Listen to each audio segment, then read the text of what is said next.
tipologia, né, alguns tipos de contrato de gestão. Nós temos contratos de gestão que são feitos para hospitais, 6 hospitais. Temos aquele das micro-regiões. Isso aqui é a bagunça que nós herdamos da gestão anterior. Né? 10 micro-regiões, territórios com 238 unidades e também imagem diagnóstica. 5 contratos com imagem e 8 contratos de pronto-socorro e pronto-atendimentos com 14 unidades.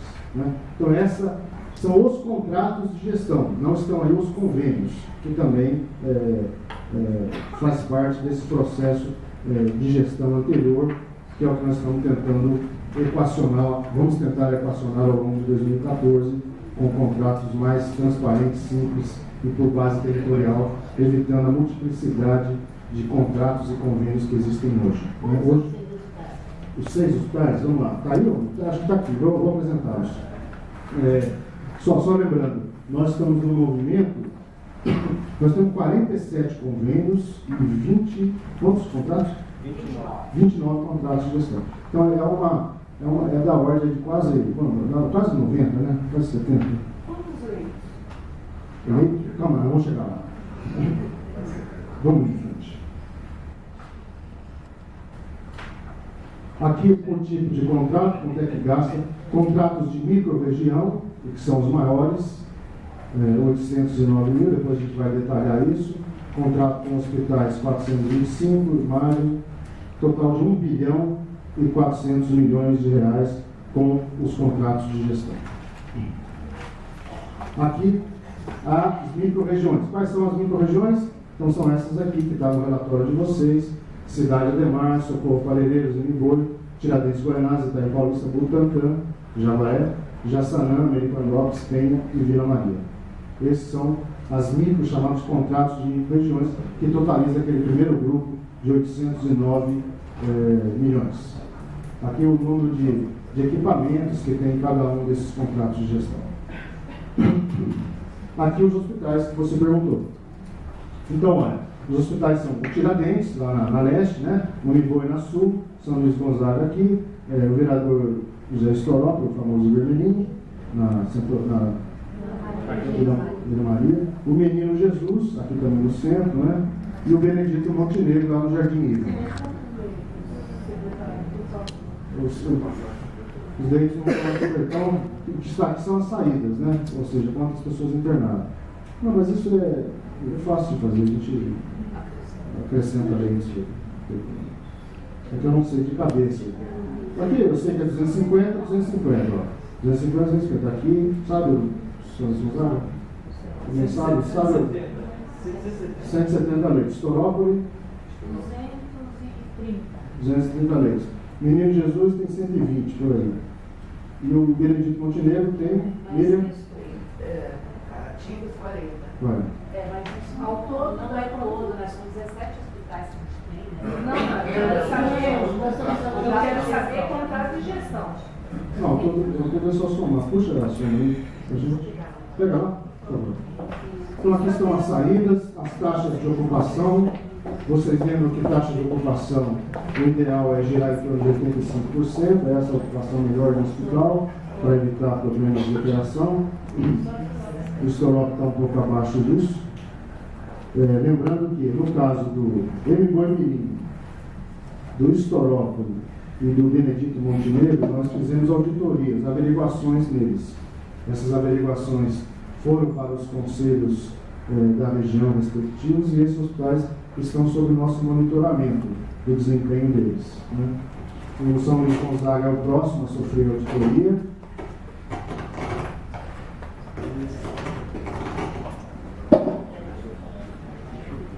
E nós temos conseguido alguns êxitos importantes com isso. Conseguimos um êxito importante no Eniboi, que foi a reativação dele, de vários leitos. A gente calculava em 150 leitos desativados, eles falavam que era menos, eles falavam que era só 50, mas a nossa averiguação foi em torno disso. De qualquer maneira, sem querer entrar no mérito do valor, eles reativaram de fato, na perspectiva que a gente queria, os leitos existentes no hospital.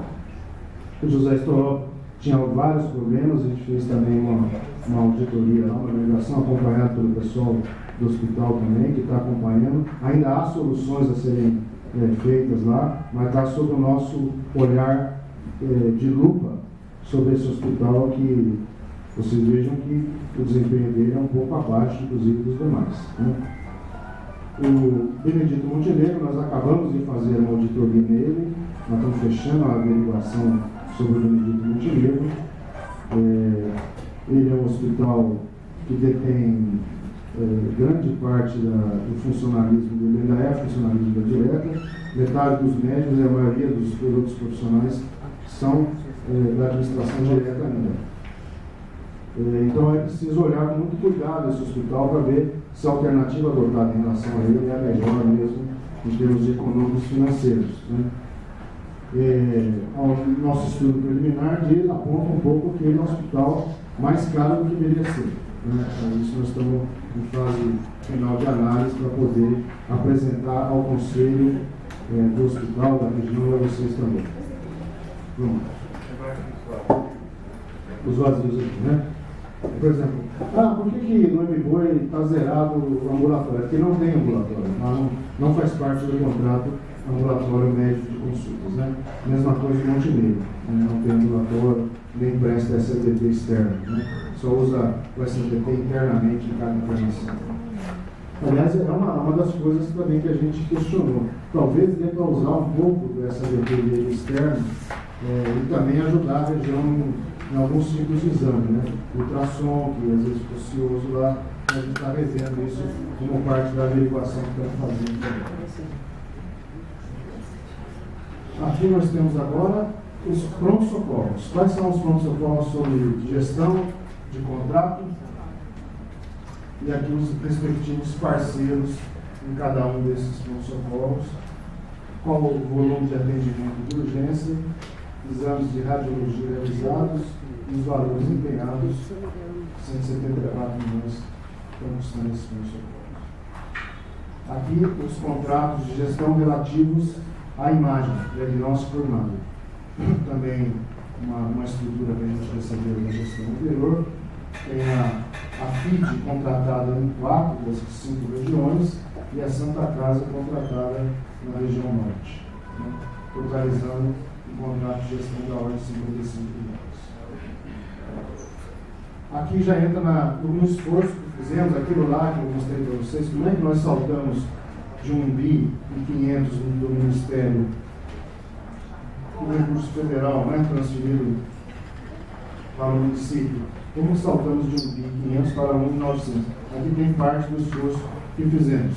Então, nós conseguimos, a partir de um programa, todos esses itens, construção de UBS, reforma de UBS, construção de CAPs em unidades de acolhimento, construção de UPAs, ampliação de UPAs, de pronto-socorros, né?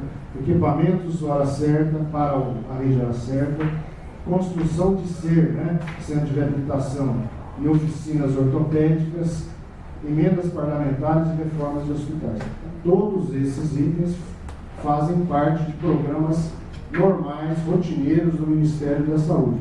Nós, com o esforço todo da nossa equipe técnica, nos habilitamos a apresentar projetos nessas áreas. E foi a partir desse esforço que conseguimos captar esse montante de recursos aí da ordem de 348 milhões, dos quais 261 já foram liberados, né? Já foram aceitos, né? Não chegou para nós ainda, mas já foram dados de acordo e autorização para liberar.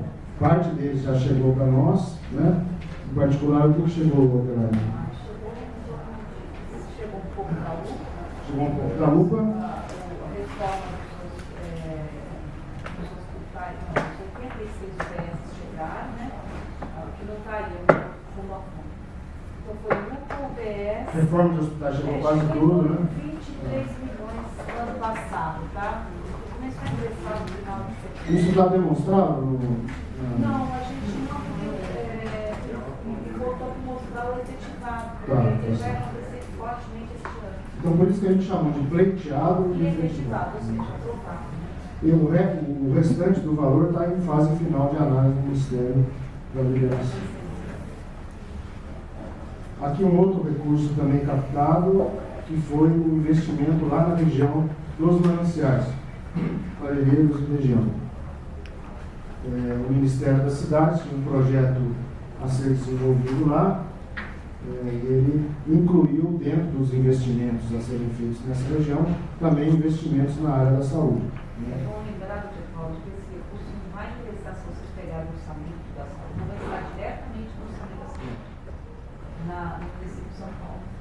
Isso aqui é uma coisa assinada pela presidenta no âmbito do PAC, né, do Programa de Ativação do Crescimento, Aceleração do Crescimento. Né? O projeto anunciado é um projeto de habitação. Eu ia com o financiamento lá e esse recurso vai ser executado para a saúde.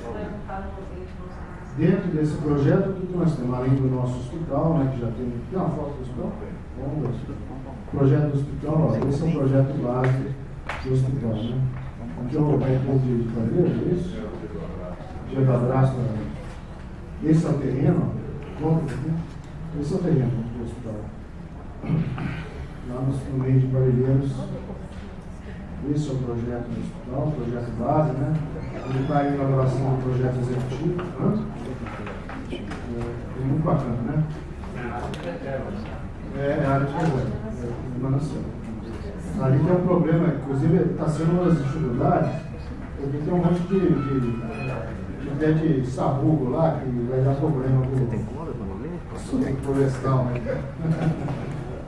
Esse sabugo aqui, tá vendo? Essas árvores, os caras não querem deixar tirar, nós vamos ter que replantar tudo. Tá bom, então esse aqui é o projetinho. Mas a presença do hospital lá vai ser uma presença integrada ecologicamente. Todo ele é montado com linhas de defesa ecológica, reutilização de água, economia de energia, com todos os critérios de um hospital moderno, sustentável ecologicamente, foram adotados no projeto base do hospital, está em projeto executivo e em fase final de elaboração do projeto executivo, que é aquele dos cálculos. Né? Voltando lá, além disso, nós temos para essa região, fruto desse financiamento conquistado, 6 UBS, 3 UPAs, mudados e um C, né? Além do hospital. Bom, isso acho que é uma das primeiras vitórias nossas. Então agora vamos começar a falar um pouco do programa de metas. Programa de metas, como é que nós estamos cumprindo esse programa de metas? O cumprimento do programa de metas e a própria elaboração de metas seguiu este processo de definição e elaboração técnica.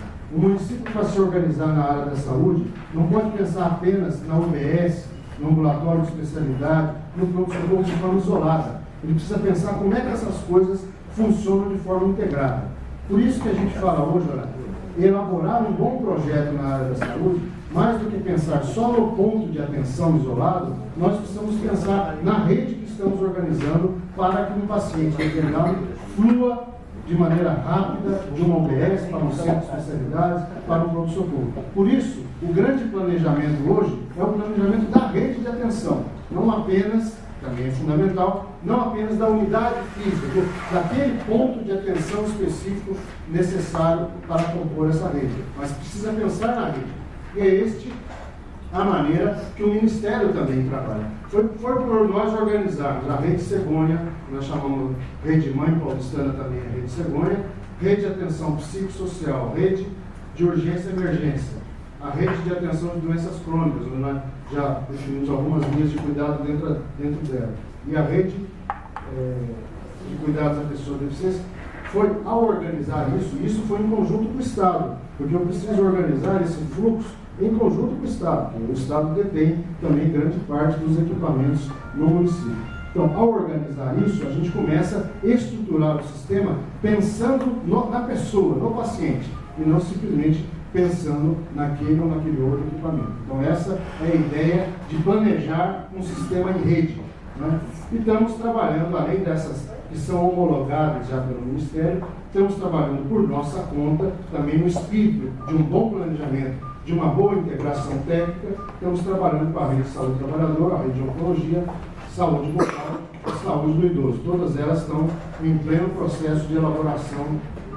Acho que até meados desse ano nós devemos fechar esse conjunto de redes. Além disso, nós conseguimos consolidar 3 grandes linhas de cuidado que são fundamentais. E qual a diferença de uma rede e de uma linha de cuidado? Uma rede, a gente pensa num planejamento mais macro de todas as ações e o fluxo do paciente. A linha de cuidado, eu vou mais no foco de alguma patologia, de alguma doença, né? Então, ou de alguns grupos de doenças. Então, nós já definimos a linha de cuidado para hanseníase, nós reorganizamos todo o fluxo do paciente de hanseníase no município e atribuímos responsabilidades específicas, reorganizamos a linha, estamos quase fechando a linha de tuberculose, não é isso? Estamos fechando a linha de tuberculose, estamos fechando a linha de hepatite.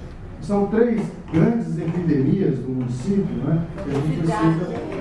Vou chegar lá.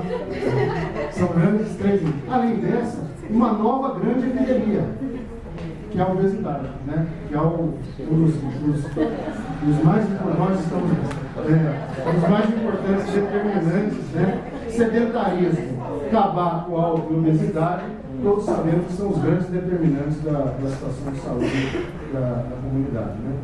Determinantes sociais. Né?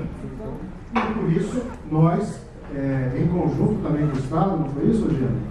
Nós organizamos a nossa linha de cuidado de obesidade, que vai desde os procedimentos de promoção, prevenção da unidade básica, até chegar, por exemplo, a uma cirurgia bariátrica num hospital definido para isso. Tudo com fluxo definido, aonde que vai, para onde que vem, como é que manda para lá, como é que recebe de volta. Então essa é a ideia de uma linha de cuidado articulada por região.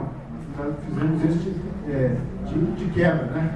De quebra, que não é uma linha só no município, no patrão, não. Cada das nossas 5 regiões elaborou e integrou um conjunto de pontos de atenção para dar um cuidado devido aos pacientes, às pessoas. Né? Sobrepeso e obesidade, né? A gente chama isso, né?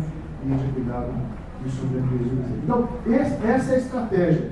É para realizar essa estratégia da estruturação em rede, pensar o município, pensar o fluxo do paciente, pensar na atividade realmente que temos que chegar na ponta, é que o governo estabeleceu algumas metas fundamentais que vêm lá desde a campanha e que se consolidam agora no processo. Então essas são as 4 redes, né, que nós habilitamos junto ao Ministério da Saúde e passamos a receber recursos em função disso. Né?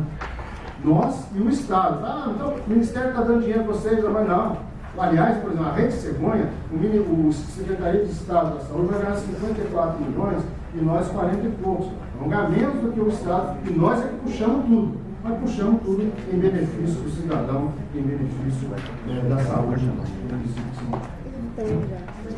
Plano de governo, então, nós temos o plano de governo, vocês devem ter recebido, é o plano de governo formal, aprovado na Câmara Municipal, que representa exatamente a busca de resolver alguns problemas mais cruciais, limitantes da estruturação das redes. Né? Eles não são pontos isolados, não são metas isoladas, mas são metas mais físicas para estruturar as redes de atenção. Então, o primeiro deles foi a necessidade que a gente viu de consultórios na rua para poder dar uma melhor atenção às pessoas moradoras de rua, às pessoas usuárias de álcool e drogas. É uma das questões fundamentais do município. Essa meta, nós tínhamos 4 consultórios na rua do município, fizemos mais 12 ao longo desse ano, hoje já são 16 em funcionamento. Vamos lá? Oi? Outra meta é um conjunto de metas de pontos de atenção e de estruturação desses pontos de atenção. Primeiro, 32 unidades da rede Hora Certa, uma em cada subprefeitura. Né? Isso é a meta governamental. Nós inauguramos 6 físicas, né? Vocês lembram? São unidades, para quem não viu a unidade do conselho visitá-la, né? O conselheiro tem que conhecer isso. São unidades muito bem montadas, todas elas com 2 salas cirúrgicas, com área de recuperação anestésica, com ampliação. Depois a gente tem um slide sobre isso, né? Vou falar o que elas significaram em termos de ampliação de acesso. Além das fixas, 6 inauguradas, nós temos 4 móveis, né? Uma que está girando na Zona Leste, outra que está girando lá na região norte, e outra que está girando na região sul, e uma que está fixa no Anhangabaú. Né? Então são essas 4 unidades móveis que nós começamos já, inauguramos desde o começo. Com uma diferença da campanha da mamografia, que a Secretaria de Estado nos confiou, né? Colocando algumas unidades móveis de mamografia. A diferença fundamental é que o acesso a essas unidades móveis não se faz na forma de campanha, se faz na forma de pessoas agendadas no SIGA, com solicitação médica e que vão lá buscar, sair de uma fila de espera que nós herdamos de 810 mil pessoas.